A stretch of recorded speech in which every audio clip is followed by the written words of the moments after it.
Hello, everyone. My name is Ira Fay. I'm Codex Keeper at Erik's Curiosa, and I'm also the organizer of the Gen Con events. And I'm so excited to get to share this game with you because it is the finals of the Limited Championship, which was a grand contest. I think it might be the only limited grand contest. The players played 4 rounds of sealed, and then they did 3 rounds of draft. And so both of these players are undefeated. They're 6-0, and I have not seen this game. So I am going to be watching this game with you all for the first time. I'm very excited. I just want to say before we jump in, thank you so much to all the players who showed up, and especially to all the volunteers and judges who helped out. It would not be possible to run Gen Con without you. So let's jump in and see how the game goes. So I'm seeing now that there is a Harbinger and also a Spellslinger. Spellslinger we would expect, but Harbinger is a little bit of a surprise. So we're going to roll and see where the 3 portals are. This gives the Harbinger player a discount of 1 mana once per turn to summon minions to those sites. And it can kind of be a big swing because if you get some middle sites near the middle of the board, that can really matter. And if you get them off to the edge or the corners, it can be, an 8. Okay, so that was quite good, I think. I mean, I think 8 is a really nice square. 9 would have been okay. I think 10 is substantially worse. So, but 8 is really all you need because it's a once per turn power. So I think they're rolling now to see who goes first. And it looks like I don't know exactly who won the die roll there, but we'll find out in a second.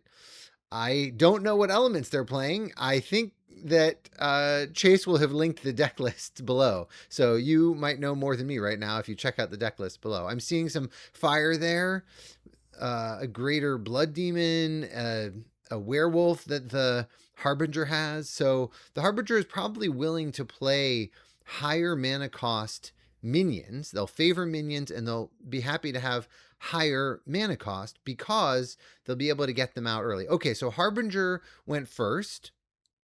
So Spellslinger will have a card advantage in this matchup because they started with an extra spell and they also went second. So I'm guessing that Harbinger is going to want to put on early pressure. Hopefully they can get a minion down on square 8. We'll see. All right, so fire so far, and what else? Spellslinger has earth, so we'll see what else they get. Okay, Den of Evil, which lets you... Oh my god! Greater Blood Demon turn 2! What? That is unbelievable. Oh my gosh. Okay, so from the discount of Harbinger combined with the discount of Den of Evil and avoiding the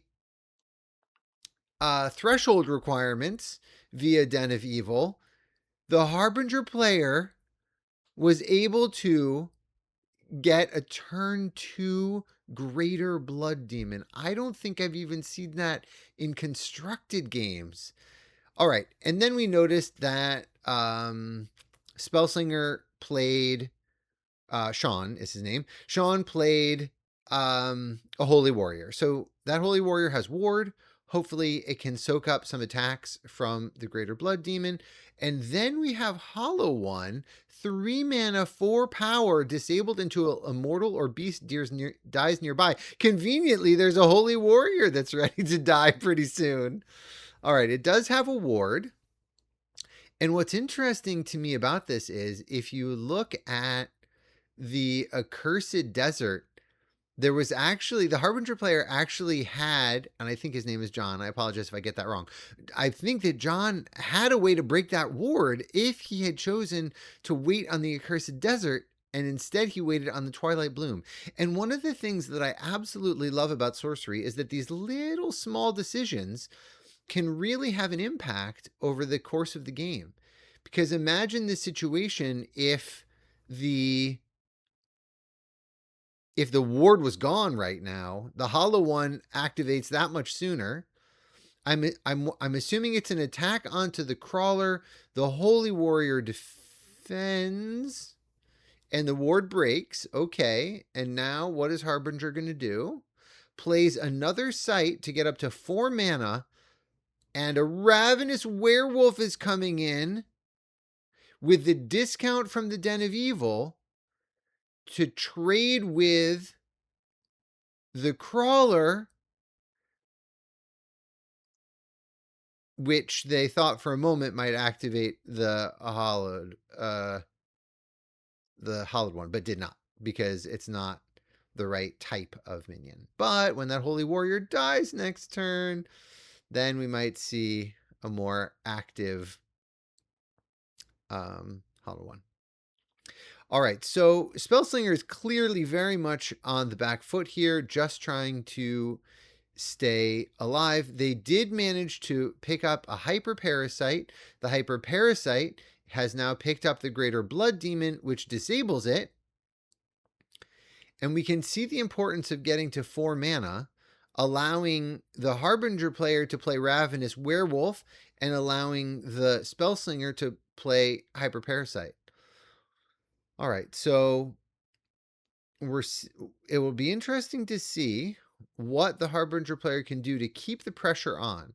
They're cycling a Gift of the Serpent. All right, so not exactly what you want to be doing at this moment. Harbinger moves up, and that's it. So that was a turn of respite for Spellslinger that allowed them to hopefully stabilize. Now, one question, ask yourself, feel free to pause the video if you want. Would you, with Holy Warrior and Hyper Parasite, I guess you have to. You got to take care of the Greater Blood Demon.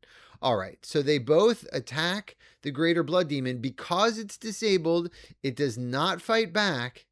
And that ward on the Holy Warrior, keeping it alive this long, has been absolutely critical, because that 4 power minion played on turn 3 has just been sitting there disabled. It can be great if you manage to get to activate it, but sitting there disabled is obviously a little sad. Dreadwing played. Dreadwing is a card we don't see very much in constructed play, because the downside is significant. Losing 4 life or a card is significant. But in limited play, Dreadwing is an unbelievably powerful card, and we saw that Spellslinger did choose to lose life, but it was absolutely worth it, because the 4 power Airborne is just such a significant threat. And that's an interesting choice for me, actually. We saw that Sean preferred to keep the Hyper Parasite alive as opposed to the Dreadwing. Obviously, Hyper Parasite ability is very good, but Airborne from Dreadwing is also very good. I guess it makes sense to prefer Hyper Parasite, just because you'll be able to really take care of any new minion that shows up. Basically anywhere, you're going to be able to take care of it. So I understand. Makes sense to keep Hyper Parasite over Dreadwing. Oof, and a failed mutation. These are some powerful 4 power minions. 4 cost, 4 power, 2 water threshold. It certainly seems like a good situation. And interestingly, we did see that, I'm not sure, but I guess that Sean is playing, no, we do know 3 elements. So we see that it is Den of Evil plus a stream plus a valley.